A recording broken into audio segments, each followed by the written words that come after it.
চলো, অনেক বকর বকর করে নিয়েছি। তো এবার আমার মেন কাজে আমাকে ফিরতে হবে। তো আজকে আমি এইভাবে রেডি হয়ে সেজে খুঁজেই আজকে আমি লাঞ্চ বানাবো। मैं तो चली रोटी पकाने संग चले आपने मेरे अंगना में तुम्हारा क्या काम हो। তো সেটা হচ্ছে আমি খুবই সিম্পল একটা মেয়ে, আর আমি একটা বাঙালি মধ্যবিত্ত ঘরে বড় হয়েছি। বাঙালি মধ্যবিত্ত ঘরের মেয়ে বউ, তাই আমার খুব পছন্দের খাবারগুলো খুব সিম্পল। আমি যেগুলো পছন্দ করি আমি সেগুলোই বানাবো। তো শুরু করা যাক।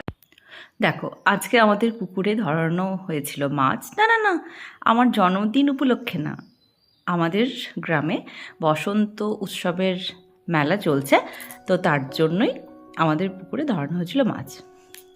আর আমি পুকুরের মাছ খেতে অসম্ভব ভালোবাসি।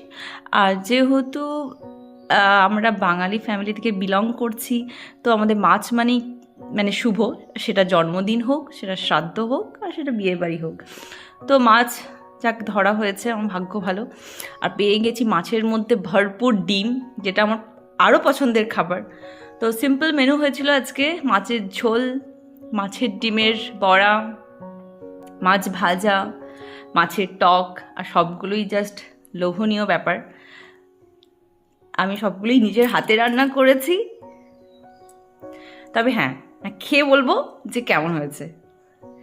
আজকের ব্লগটা এখানেই শেষ করছি, দেখা হচ্ছে নেক্সট পার্টে। টাটা।